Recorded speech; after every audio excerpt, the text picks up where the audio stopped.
Rencontre avec Thierry et Patrick, créateurs des Uchroniques. Tout d'abord, bonsoir. Donc, pour resituer le contexte de cette interview audio, je suis à la soirée de présentation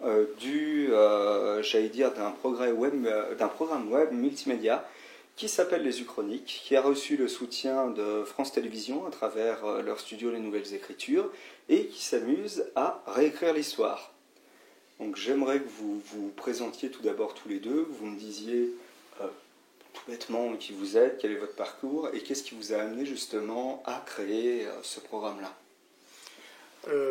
Donc Patrick Mallet, d'origine suisse, une petite quarantaine d'années, scénariste de bande dessinée, dessinateur, passionné d'histoire apparemment, et ce qui m'a amené à Uchronique, c'est Thierry en fait. Et donc Thierry Tripot, réalisateur de documentaires et documentaires. Mais oui, non, mais en l'occurrence c'est le cas. En l'occurrence c'est le cas, vu que le documentaire est une des références qu'on a utilisées pour Uchronique. Producteur et auteur par ailleurs, et donc Uchronique c'est un projet qui est né à l'initiative de France Télévisions, qui a fait un appel d'offres sur le thème de l'Uchronie il y a un peu plus d'un an, et donc on leur a proposé d'en faire un jeu, c'est-à-dire d'en faire ce qu'est l'Uchronie, c'est un jeu de l'esprit, et donc de donner à l'internaute la possibilité de rejouer des moments clés de l'histoire pour changer le cours des événements qui suivent. Ce que nous avons fait sur 10 événements, donc 10 jeux et 10 épisodes. Alors, est-ce que vous pourriez nous présenter rapidement justement ces 10 épisodes qui vont tous être, j'imagine, disponibles petit à petit sur le web? C'est ça, donc ça commence le 12 mai avec les 2 premiers épisodes, donc c'est JFK. Pasteur. Voilà, on va faire ça en duo. Louis Pasteur. On va faire ça en duo, en stéréo. Le suivant, c'est Seconde Guerre mondiale et Steve Jobs. Okay. Ensuite, on a, alors je sais plus dans l'ordre, mais on a Titanic, Michael Jackson, Apollo 13, le 11 septembre, Napoléon, Tchernobyl. Et c'est bon. Et c'est bon. Voilà. Alors, qu'est-ce qui vous a attiré justement dans ces événements-là? Portée globale, poids de l'histoire, recherche scientifique par rapport à Pasteur technologie par rapport au Titanic, peut-être? Je sais pas, il y a l'événement déjà en soi, effectivement, passer à côté de Titanic ou du 11 septembre, ça aurait presque été dommage. Et puis il y a aussi les possibilités immédiates qu'on a vues au niveau des Uchronies. Tout de suite, et si le Titanic n'avait pas coulé, voilà, on s'amuse directement. Peut-être que sur Pasteur c'est moins évident, mais on s'est quand même beaucoup amusé après. Si, honnêtement, pour y avoir joué, je me suis bien amusé jusqu'au bout. Donc voilà, je sais pas ce que tu en penses, mais je pense qu'il y a effectivement... Oui, c'est ça, puis il y avait une volonté de faire un éventail aussi à la fois dans le temps, c'est-à-dire quand même le plus récent c'est le 11 septembre, le plus vieux c'est Napoléon, donc on couvre une grande partie de l'histoire moderne, de jouer sur les territoires aussi, donc d'avoir Tchernobyl qui se passe en Russie, Napoléon en France et des épisodes aux États-Unis, voilà, d'avoir un éventail assez large et de thématiques.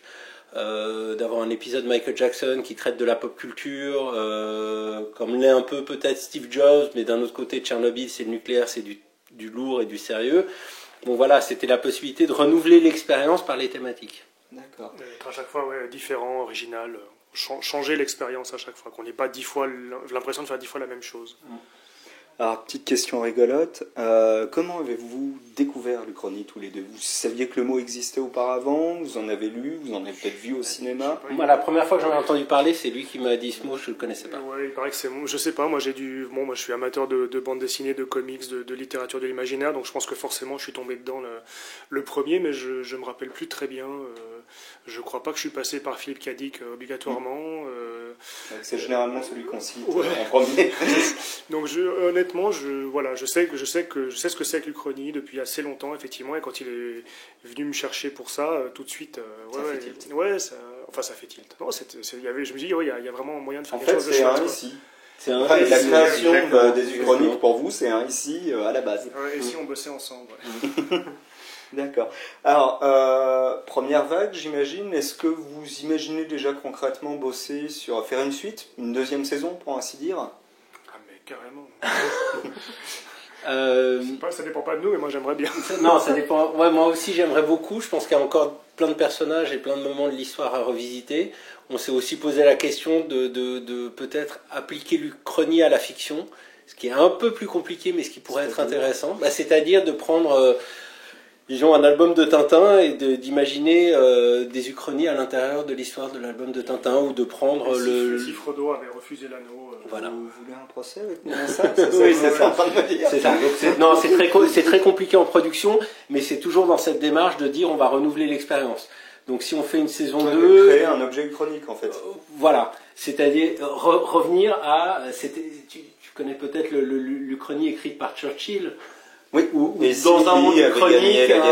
Voilà, exactement. Jamais traduite en France, c'est assez rigolo. Non, introuvable. Je l'ai lu en VO et ça reste peut-être une des uchronies les plus brillantes qui soit. Voilà. Mais introuvable, malheureusement. Et donc, voilà, ce genre de mise en abîme, peut-être jouer ça sur la deuxième saison. On ne pouvait pas tellement sur les premiers, parce qu'il fallait que les gens d'abord s'approprient le concept, comprennent la mécanique de l'objet, mais s'il devait y avoir une deuxième saison, moi je militerais beaucoup pour que cette deuxième saison aille plus loin dans le concept et le mette encore plus en abîme. Vous voulez rendre l'Uchronie open source. Open source, absolument. Idéalement avec des contributions, idéalement avec ce genre de dispositif, mais ça dépend aussi de la manière dont les gens vont s'approprier l'expérience. Et si le laserdisc avait supplanté le DVD et ainsi de suite, oui, c'est vrai qu'on peut aller ici, après c'est infini. C'est infini. Ok. Alors j'ai vu que vous aviez aussi le support de Libération, France Télévisions, donc quand même, met énormément de poids dans l'appareil. Libé va proposer, alors je ne sais pas si vous êtes un peu partie prenante, à ses lecteurs de s'amuser avec les thématiques que vous présentez. Par exemple, si je ne dis pas de bêtises, je crois qu'on a jusqu'à demain pour envoyer des contributions uchroniques par rapport à JFK, et s'il n'avait pas été assassiné, qu'aurait-il pu faire, et ainsi de suite.